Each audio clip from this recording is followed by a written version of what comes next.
Hi everyone. आज मैं discuss करने जा रहा हूँ properties of argument. Last class में हमने डिस्कस किया न्यूमेरिकल क्वेश्चन, उससे पहले हमने डिस्कस किया properties of modulus and properties of argument also. ये सारी चीजें हमने डिस्कस किया अबाउट आर्गुमेंट क्या है, मॉड्यूलस क्या है। उसके बेस पर न्यूमेरिकल क्वेश्चन हमने डिस्कस किया। इस सीरीज में और इस वीडियो में मैं ये डिस्कस करने जा रहा हूँ प्रॉपर्टी ऑफ आर्गुमेंट एंड इसके बेस पर न्यूमेरिकल क्वेश्चन। तो सबसे पहले हमने डिस्कस किया था कि आर्गुमेंट क्या है, यानी कि थीटा। अगर हमारे पास जेड, अगर कोई भी जेड कॉम्प्लेक्स नंबर हमारे पास एक्स प्लस आई वाई है, तो थीटा इक्वल टू हम लिखते हैं tan inverse Y by X. और इसी को हम बोल सकते हैं, इस थीटा को argument of z equal to tan inverse of y by x. तो इसके बेसिस पर हमारे पास प्रॉपर्टी, फर्स्ट प्रॉपर्टीज है argument of z one into Z two equal to argument of z one plus argument of z two plus two a pi. ये हमारी properties है, ये फर्स्ट प्रॉपर्टीज है। तो इसको हम ग्राफिकली इसको प्रूव कर सकते हैं, इसको हम मैथमेटिकली भी प्रूव कर सकते हैं, एनालिटिकली। और इसमें के की वैल्यू हमारी क्या है, इंटीजर्स, यानी के zero one minus one. Integer means plus minus, negative integer positive integer, सारे इंटीजर मतलब हमारा पता है हमें। तो पॉजिटिव इंटीजर नेगेटिव दोनों होते हैं। पॉजिटिव में हमारे वन टू थ्री और नेगेटिव में प्लस माइनस वन, ये सब minus one minus two minus three ये सब आ जाएंगे। तो के की वैल्यू कुछ भी हम यहाँ रख सकते हैं, minus one minus two plus one plus two zero three four five what ever, ये सारे इंटीजर हम यूज कर सकते हैं। लेकिन बेस्ड ऑन द कंडीशन हम के की वैल्यू यूज करेंगे, वो हम न्यूमेरिकल में डिस्कस करेंगे। तो सबसे पहले अगर दो कॉम्प्लेक्स नंबर है और Z one into Z two है, उसका आर्गुमेंट कैलकुलेट करेंगे तो ये सेपरेट सेपरेट को हम ऐड कर सकते हैं। और इसका बेसिक कॉन्सेप्ट हम अगर यहाँ देखें तो सपोज करो दो कॉम्प्लेक्स नंबर है जेड वन, इसको हम लिख सकते हैं X one plus I Y one, and Z two को लिख सकते हैं एक्स टू आई वाई, मैं लिख रहा हूँ प्लस आई वाई।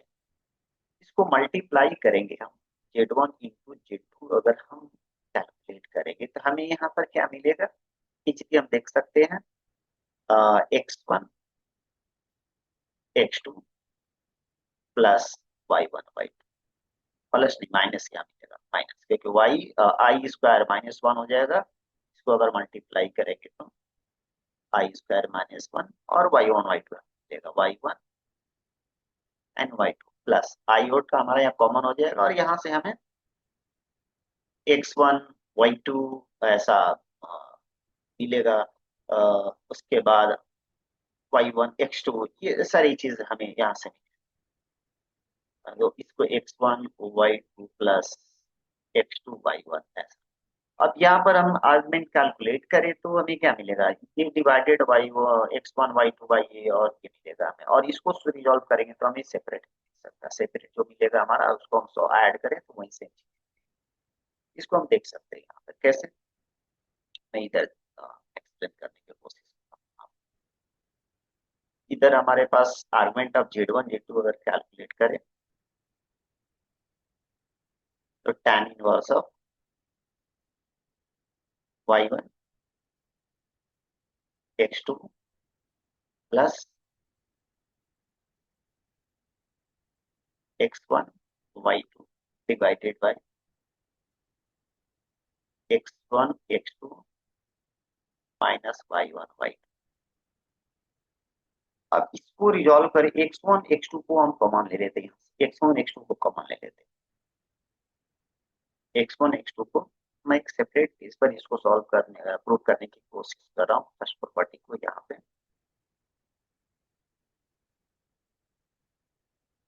थोड़ा अच्छा दिखेगा और समझ में भी आएगा। सपोज करो अभी हमने क्या लिखा, जेड वन और जेड टू की वैल्यू हमारे पास क्या है, X one x two minus Y one Y plus iota common, इसको हम मल्टीप्लाई करेंगे तो हमें ये मिलेगा और यहाँ से हमें मिलेगा x1 y2 plus x2 y1, ये मिलेगा। अब ये भी ये रियल पार्ट और ये imaginary part.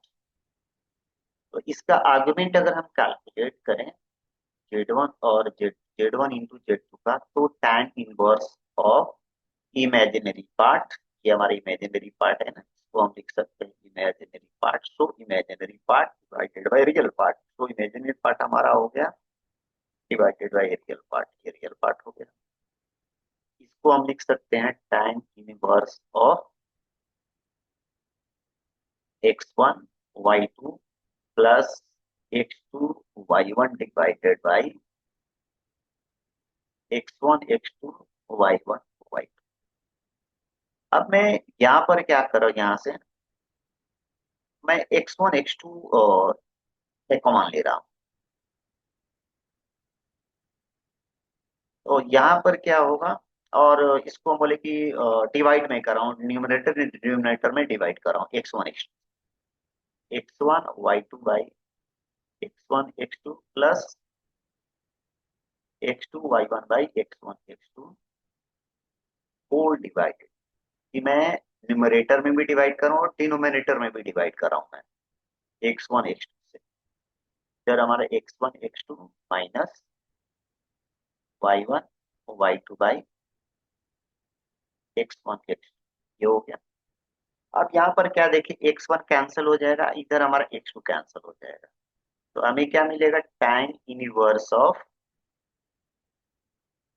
y2 by x2 plus y1 by x1, ऐसा। और डिवाइडेड बाई, इधर से हमारा cancel 1 minus y1 by x1 two y2 by x, और हमारे पास ट्रिगोमेट्रिक फॉर्मूला है tan inverse of x plus tan inverse y। अगर हम इस फॉर्मूले को यूज करें, यहाँ पे मैं राइट साइड में लिखता हूँ, यहाँ पर tan inverse x plus tan inverse y को लिखे तो हमें क्या मिलेगा, tan inverse x plus y divided by 1 minus X Y. इस फॉर्मूले को मैं यहाँ यूज कर रहा हूँ। इस फॉर्मूले को अगर हम लोग यूज करेंगे तो इसको क्या लिखेंगे, ये हमारा क्या है, सपोज करो एक्स और वाई कुछ भी ले सकते हैं। मान लो कि ये हमारा एक्स के बराबर, ये वाई के, तो इसको क्या लिख सकते हैं, tan inverse of y1 by x1 plus tan inverse of y2 by x2। और ये क्या हमारा है, ये हमारा है आर्गुमेंट ऑफ z1, क्योंकि थीटा हमारा हुआ z1 कॉम्प्लेक्स नंबर z1 के लिए, तो इसको क्या लिख सकते हैं, argument of z1 plus argument of z। Formula में हमारा +2 पाई के है, तो उसको हम क्यों लिखेंगे कि हमें एक्स और x1 y1 x2 y2 नहीं पता है, तो इसलिए हम यहाँ पर इसको जनरल वैल्यू, क्योंकि रिपीट कर सकता है वैल्यू, जैसे वैल्यू रिपीटेशन में आता है tan साइन कॉस सबका, जैसे tan 30 डिग्री, फिर उसको हम नेक्स्ट 180 के बाद देखें तो फिर हमारा सेम वैल्यू आता है, ग्राफ के अकॉर्डिंग देखें तो वैल्यू रिपीट करता है ठीक एक टाइम इंटरवल के बाद, वो रिपीट सेम वैल्यू करता है, इसलिए हमें 2 पाई के यहाँ ऐड कर सकते हैं। तो ये हमारा बेसिक कॉन्सेप्ट यहाँ पर है कि ये जो हमारा फर्स्ट फॉर्मूला है, इसको हम कैसे शो कर सकते हैं और समझने के लिए कैसा क्यों होता है, ठीक है। सिमिलरली अगर सपोज करो कि जैसे हमने 2 कॉम्प्लेक्स नंबर, इस तरह से हमारे पास n कॉम्प्लेक्स नंबर है, तो इसी तरह से separate argument of z1 plus z2 so on z till zn, ये zn हमारा है या zn तक, क्योंकि zn तक हमारा है, तो ये हम इस तरह से कर सकते हैं। ओके, थर्ड फॉर्मूला हमारे पास क्या है, ये है argument of z1 by z2 argument of z1 minus argument of z2। इसको भी हम उसी तरह से प्रूफ कर सकते हैं, z1 की वैल्यू x1 y1 रख लो, आई y1, z2 की वैल्यू x2 प्लस आई y2 रख लो और इसको सॉल्व करो, और हमें ये मिलेगा डेफिनेट, क्योंकि यहाँ कॉन्सेप्ट हमारे है जैसे अभी मैंने प्रूफ किया फर्स्ट फॉर्मूले को, अगर सेकंड वाले को भी प्रूफ करें तो हमें ऐसा ही मिलेगा। आप इसको भी अ, देख सकते हैं। मैं अभी जस्ट यहाँ पर कोशिश कर रहा हूँ सेम, क्योंकि सेम फॉर्मूला में यूज करना है, सॉरी एजम्पशन यूज करना है हमारे पास। एजम्पशन है जेड की वैल्यू यहाँ पर है, हमने एज्यूम किया जेड 1 की वैल्यू एंड जेड 2 की वैल्यू, दोनों को डिवाइड करके देखते हैं क्या हमें मिलता है। तो अगर हम डिवाइड करें जेड 1 और जेड 2 को तो हमें क्या मिलेगा, यहाँ से देख सकते हैं Z 1 by Z, x1 plus IY1 and x2 plus IY2। तो सबसे पहले इसको कॉम्प्लेक्स नंबर कन्वर्ट करेंगे, तब इसका हम आर्गुमेंट कैलकुलेट करेंगे, डायरेक्ट ऐसा निकल नहीं सकता। तो इसको हम पहले कॉम्प्लेक्स नंबर कन्वर्ट करने के लिए क्या करते हैं कि डिनोमिनेटर के कॉन्जुगेट से मल्टीप्लाई कर दें, x1 प्लस IY1, नीचे हमारे पास है डिनोमिनेटर में x2, तो इसको माइनस IY2 कर दें, ऊपर नीचे मल्टीप्लाई कर दें।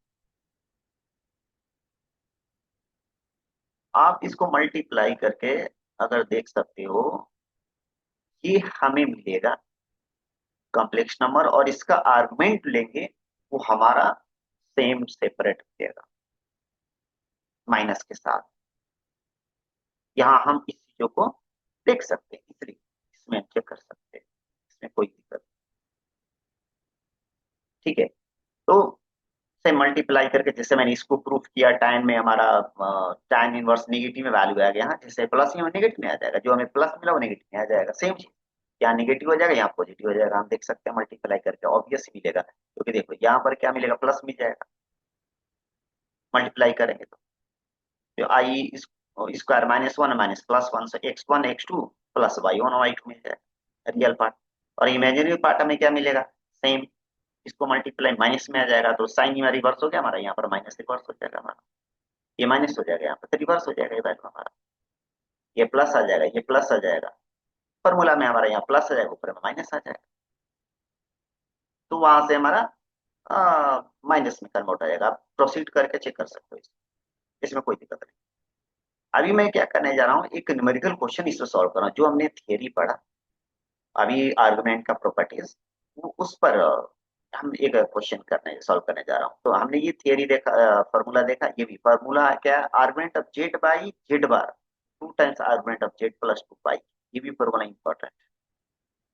Same argument of Z power n equal to n into argument of Z plus 2 pi, ये सारे फॉर्मूला रिमेंबर के साथ साथ प्रूफ भी कर सकते हैं हम लोग सेम मेथड से। ठीक है, argument of Z2/Z1 equal to theta है, तो आज Z1/Z2 जो इसको रिवर्स करेंगे तो 2 पाई माइनस थीटा, इसको रिवर्स करेंगे 2 पाई 2n पाई 2k पाई माइनस थीटा, ऐसा लिख सकते हैं। यहाँ पर क्या आर्गुमेंट Z2/Z1 है, और यहाँ Z1/Z2 कैलकुलेट, यानी कि रिवर्स करेंगे तो ये हमारा एंगल भी रिवर्स हो 2n पाई माइनस थीटा, ये हमारा बेसिक। नेक्स्ट प्रॉपर्टी हमारे यहाँ पर है argument of Z bar minus of argument of Z, ये भी देखेंगे न्यूमेरिकल क्वेश्चन सॉल्व करके मैं प्रूव करता हूँ। और ये भी argument of minus Z equal to argument of Z plus minus pi, ये इंपॉर्टेंट फॉर्मूला है, रिमेंबर करना, और ये न्यूमेरिकल क्वेश्चन में प्रूफ मिल जाएगा, इसको प्रूव कर भी सकते हैं हम लोग। अब सबसे पहले क्वेश्चन क्या हमारे पास, एक क्वेश्चन में डिस्कस करते हैं, क्वेश्चन में बहुत इंपॉर्टेंट चीज क्या है वो देखिए। सबसे पहले क्या है इस क्वेश्चन, क्वेश्चन में ये दिया हुआ कि अगर आर्गुमेंट Z1 का 17 पाई/18 है, और आर्गुमेंट ऑफ जेड 2 यानी कि जेड 2 का आर्गुमेंट 7 पाई/18 है, तो हमें फाइंड क्या करना, find the principal argument of Z1 Z2 and Z1/Z, same theory पर यहाँ पर हम अभी डिस्कस करूंगा, तो अगेन हम फार्मूला को रिवाइज कर लेंगे यहाँ पर। अगर ये देखें यहाँ से, तो सबसे पहले हमें क्या करना है, हमें कैलकुलेट करना है कि इसका प्रिंसिपल आर्गुमेंट क्या है, इसका प्रिंसिपल आर्गुमेंट क्या है, ये हमें कैलकुलेट करना है, यही हमारा बेसिक यहाँ पर है। लेकिन अब प्रिंसिपल आर्गुमेंट कैलकुलेट करना है तो उसके लिए हमें फॉर्मूला आना चाहिए, और ये भी पता है कि प्रिंसिपल आर्गुमेंट की वैल्यू लाई करती है -पाई से +पाई के बीच में, कभी भी -180 से +180 के बीच में ही लाई करती है प्रिंसिपल आर्गुमेंट की वैल्यू, ये सबसे इंपॉर्टेंट। तो ऑब्वियस सी बात है, पहले हम आर्गुमेंट का फॉर्मूला इसका लिखते हैं और उसके बाद हम कैलकुलेट करेंगे प्रिंसिपल आर्गुमेंट। हमें तो आर्गुमेंट ऑफ, अभी हमारे पास एक फॉर्मूला है, argument of Z1 into Z2 क्या लिख सकते हैं, argument of Z1 plus argument of Z2 plus 2k पाई, ये हमारा फॉर्मूला है। अभी फर्स्ट प्रॉपर्टी जो हमने पढ़ा था यहाँ पर, ये फर्स्ट सबसे पहला ही हमारा, जो मैंने प्रूफ भी किया था यहाँ पर। तो अब इसमें इस फॉर्मूले को अप्लाई किया मैंने। अब यहाँ दे रखा है आर्गुमेंट ऑफ Z1 क्या है, यहाँ पर क्वेश्चन में गिवन है, आर्गुमेंट ऑफ Z1 हमारा गिवन है, क्या गिवन है, 17 पाई बाई 18, डायरेक्ट पुट करेंगे प्लस 7 पाई बाई 18, इसको ऐड करेंगे तो 24 पाई बाई 18 देगा। सॉरी, ये फॉर्मूला फॉर 2 के पाई फॉरगेट कर भूल गया मैं। इधर ऐड करेंगे प्लस 2k पाई, और इसको ऐड करेंगे 17 प्लस 7 24, बिकॉज न्यूमरेटर दोनों का सेम है, 18 18 है, तो न्यूमरेटर को ऐड कर देंगे, ये तो पता है, बेसिक कॉन्सेप्ट है। तो ये 24 पाई बाई 18 प्लस 2k पाई। अब सबसे इंपॉर्टेंट चीज क्या है कि ये हमें क्या है, इंटीजर्स है, ये कुछ भी हो सकता है, 0 हो सकता है, 1 हो सकता है, -1 2 3 कुछ भी हो सकता है। और हमें कैलकुलेट क्या करना है, प्रिंसिपल आर्गुमेंट। नॉर्मल आर्गुमेंट होता तो ये आंसर हमारा हो जाता, आर्गुमेंट अगर सिंपली अगर ये बोला जाता क्वेश्चन में कि argument of Z1 into Z2 calculate करो, तो ये हमारा आंसर करेक्ट। बट अगर ये क्वेश्चन में मेंशन है कि प्रिंसिपल आर्गुमेंट कैलकुलेट करना है, तो हमें पता है कि प्रिंसिपल आर्गुमेंट ऑलवेज लाई करता है पाई 2 -पाई 2 प्लस पाई, मीन्स 1 -180 टू 180 के बीच में लाई करता है। यानी कि अब हमें इसको कन्वर्ट करना है, ऐसा के रखना है यहाँ पर, ऐसा के चूज करना है कि जिसकी वैल्यू अगर इसको सॉल्व करे वो या तो -180 से एबव हो और 180 से पहले। तो अब हम यहाँ क्या देख रहे हैं कि 24 बड़ा है 18, 24 हमारा बड़ा है 18 से। तो अब ये तो अगर हम के को 0 भी रखते हैं तो ये 180 से बड़ा हो जाएगा, तो के को 0 रख नहीं सकते। के को अगर 0 भी हम रखते हैं तो यहाँ पर क्या हो जाएगा, 24 पाई बाई 180 और +0, ये भी हमारा ग्रेटर हो जाएगा क्योंकि ये 1 से बड़ा है, तो पाई प्लस आ जाएगा हमारे यहाँ, पाई समथिंग प्लस आएगा, पाई प्लस वैल्यू आ जाएगी हमारी। सॉरी 18 है, नॉट 180। हाँ, तो ये वैल्यू हमारे पास पाई प्लस ही आएगी, कुछ भी आएगी, जो भी वैल्यू पाई प्लस आएगी, 6 पाई प्लस, ऐसा कुछ भी आंसर आ सकता है। इसको अगर ब्रेक करें तो 6 पाई प्लस, ऐसा, हाँ इसको ब्रेक कर सकते हैं, डिवाइड करेंगे 1 से तो पाई प्लस 6 पाई बाई 18 आ जाएगा, ऐसा करके आएगा, पाई प्लस नहीं आएगा हमारा। इसको सॉल्व करें तो पाई प्लस 6 पाई बाई 18, इसको सॉल्व कर दिया जाएगा। यानी कि हमें क्या लाना है, 180 से छोटा लाना है इस एंगल को। तो के 0 है तब पर भी ये वैल्यू हमारा 180 से बड़ा है। तो हम यहाँ क्या कर सकते हैं, तो के को निगेटिव करना पड़ेगा तब ये जाके कम होगा, इसको और तो माइनस करेंगे तभी ना ये कम होगा, यहाँ तो पॉजिटिव है, इसको माइनस करेंगे तब जाके कम होगा। अगर मान लो इसको हम हटा दें, तो ऐसे तो हटाएं से, यानी कि इसमें अगर 6 पाई बाई 18 से करते तो 0 हो जाएगा, तब इसको पाई बोल सकते हैं, तब इसको हम ऐसे कर सकते हैं। लेकिन यहाँ प्लस है तो के की वैल्यू 0 नहीं ले सकते, 1 भी नहीं ले सकते, यानी कि के की वैल्यू पॉजिटिव इंटीजर नहीं ले सकते। तो यहाँ क्या लिख सकते, सिंस के is not be A positive integer, मतलब यहाँ के की वैल्यू पॉजिटिव इंटीजर नहीं हो सकती। इसको आई प्लस, हम ये नहीं ले सकते, क्या ले सकते हैं, नेगेटिव ले सकते हैं। तो के का पहला वैल्यू -1 लेंगे स्टार्टिंग। तो अगर के -1 अगर हम पुट करते हैं तो 24 पाई, इसको हम लिख सकते हैं 24 पाई/18 माइनस पाई, ऐसा लिख सकते हैं। और इसको सॉल्व करेंगे तो 24 पाई -36 पाई/18, और ये हमें क्या मिलेगा, -12 पाई/18। ये हमारा 180 से छोटा हो गया क्योंकि ये पाई से कम आएगा। इसको सॉल्व करेंगे तो -2 पाई, और ये -180 से छोटा है। पाई को 180 करके भी हम सॉल्व कर सकते हैं। अगर इसको देखें यहाँ पर देखें तो पाई को -120 इंटू 180/18, 18 कैंसिल 10 -120 डिग्री, और -2 पाई क्या होता है, 120 डिग्री होता है। तो इसका प्रिंसिपल वैल्यू क्या हो जाएगा, यानी कि ये प्रिंसिपल वैल्यू, इसका आंसर होगा -120 डिग्री और -2 पाई/, ये हमारा फाइनल आंसर हो जाएगा इस क्वेश्चन। ओके, तो ये बेसिक कॉन्सेप्ट है, कैसे हम इस तरह के क्वेश्चन को सॉल्व करेंगे, ये हमारा इस तरह के स्टेप्स को हम कर सकते हैं। ओके, नेक्स्ट, अब हमारे पास क्या क्वेश्चन है उसको भी हम चेक करते हैं। नेक्स्ट क्वेश्चन हमारे पास है यहाँ पर, let Z be a complex any non zero complex number, then find the value of argument Z plus argument of Z बार।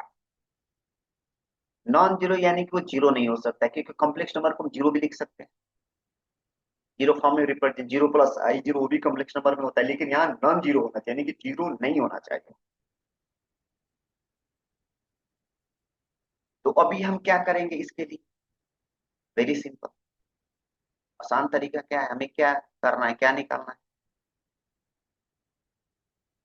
तो argument Z plus argument Z की वैल्यू हमें कैलकुलेट करने की आवश्यकता है। तो सेम फार्मूला, हमारे पास एक फार्मूला है, argument of Z1 into argument of Z2 हमें अभी यूज किया है। तो क्या लिख सकते हैं, argument of Z1 plus argument of Z। तो यहाँ पर क्या है, Z1 को Z कर सकते हैं, Z2 को Z बार कर सकते हैं। तो मैं यहाँ सब्स्टिट्यूट क्या करने जा रहा हूँ,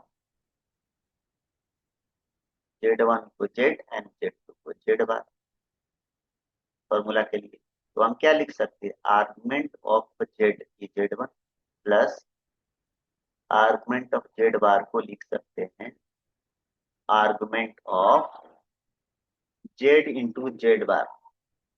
और इसको हम क्या लिख सकते हैं, इसको लिख सकते हैं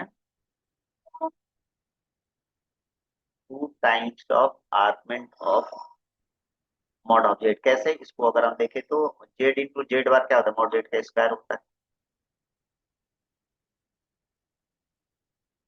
मॉड जेड का स्क्वायर होता है। और इसको क्या लिख times of argument of modulus of Z.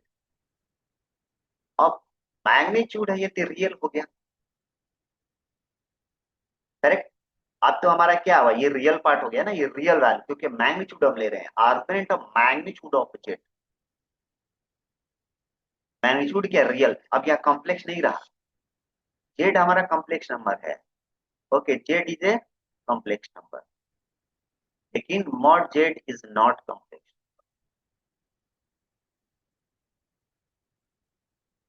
Mod z हमारा कॉम्प्लेक्स नंबर नहीं होगा, ये रियल वैल्यू अब हमारा होगा। और कोई भी कॉम्प्लेक्स फॉर्म अगर रियल वैल्यू है, सपोज करो कि अगर मैं एक कॉम्प्लेक्स नंबर लेता हूँ, जेड लेता हूँ और Z1 लेता हूँ, इसको 2 + i इंटू जीरो लेते हैं, इसका आर्गुमेंट अगर हम कैलकुलेट करेंगे तो क्या मिलेगा, tan inverse imaginary part 0 by real part 2, tan inverse of 0 यानी कि 0। यानी कि अगर हम आर्गुमेंट मैग्नीट्यूड का निकाले किसी भी, यहाँ मतलब कॉम्प्लेक्स का नहीं, रियल वैल्यू का कैलकुलेट करो, 0 होगा। तो इसका आर्गुमेंट क्या होगा, 0 होगा। तो 2 इंटू 0 इक्वल टू 0। तो इसकी वैल्यू क्या हो सकती है, आर्गुमेंट ऑफ जेड प्लस, और सेकेंड फॉर्मूला है, एक और फॉर्मूला है, डायरेक्ट हम लिखेंगे यहाँ पर आर्गुमेंट ऑफ, डायरेक्ट आंसर भी हम लिख सकते हैं ऑब्जेक्टिव केस के लिए।